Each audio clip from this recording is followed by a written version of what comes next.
Should I work for a big CPG company or a small startup? Well, I would have to say there's two reasons for both, and there's two pros, two cons for both. But at the end of the day, you have to weigh in what's better for you, what you feel comfortable doing, and I'm gonna give you everything from my experience personally. Pros, with a big company, there's stability, structure, career path, great training programs. They already have a lot of things established. Cons, less flexibility, slower decision making, so much red tape at a bigger startup, and it's harder to stand out. The pros of a startup, of course, you already know, it's fast paced, there's more responsibility, there's more creativity, there's more freedom, and things move faster. Cons, of course, less stability, fewer resources, and it's very, very, very unpredictable at a startup. Trust me, as someone who's worked at both a small startup and then also a big startup like a Fortune 500 startup, I understand all the risks that come with both. You know, you have to ask yourself, what period of my life am I in? Am I in a period of my life where I'm willing to take chances, drive fast like the Fast and Furious, or am I in a period of my life where I want to drive slow like driving Miss Daisy?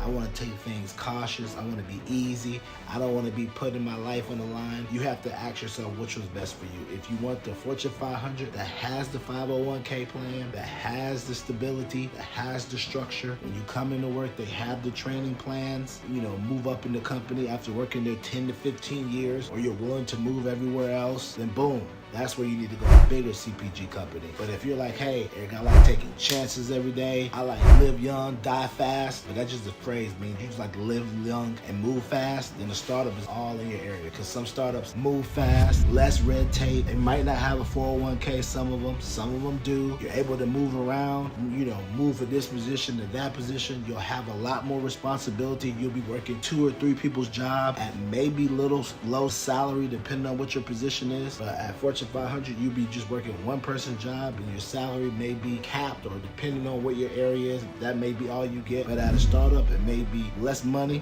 more responsibilities, or more responsibilities, more money, but you're doing 8 people's job. You have to ask yourself what's best for you. And I think at the end of the day, it's just all about where you are in your period of your life. Like I said before, when I was younger, which I am still young, 18, 19, 20, I was working at an established startup, Fortune 500. When I got a little older, I worked at a fast-paced startup, and I got to really take my whole CPG university, learning from there, and just learn a lot, the ins and outs, because that's the thing about working at a small startup. You get to see every department and learn about every department and figure out what you like, figure out what you don't like, and you get to try your hand in different stuff. When you go to a Fortune 500, it's very hard for you to be in every department and see everything, because every department is not open to you coming in, talking to the people. Every department is not either on your floor. You have to be stuck on your floor doing your work, and fraternizing too much around shows that you're not doing your job. So those are definitely the pros and cons. Working at a big startup, which could be great, structure, hard. Cons, red tape. Small startup, fast, make wave,